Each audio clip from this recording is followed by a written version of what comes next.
చేసుకుంటుంటాడు. అంటే అలా అంటాడా నన్ను, నేను ఇలా అనవలసింది, వాడికి సిగ్గు లేదు నేను ఇలా అన్నాను, ఇంకా ఇలా కూడా అనవలసింది అని ఇంకా ఇంకా తను ఎవరితో దెబ్బలాడాడో వాడు తను ఎదురుగుండా ఉన్నాడు అనుకుని మనసులో ఊగిపోతుంటాడు ఆ క్రోధంతో. అప్పుడే ప్రమాదాలు జరుగుతాయి. ఎందుకని అంటే బాహ్యము మీద ఏ విధమైన నియంత్రణ ఉండదు, జారిపోతుంది. అది సమస్త ఉపద్రవములకు కారణం.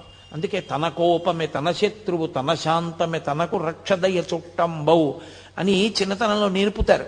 క్రోధ క్రోధకృత్కర్త విశ్వబాహుర్ మహీధర అని విష్ణు సహస్రం. కాబట్టి ఆయన రైలు ఎక్కాడు బాలానంద స్వామి.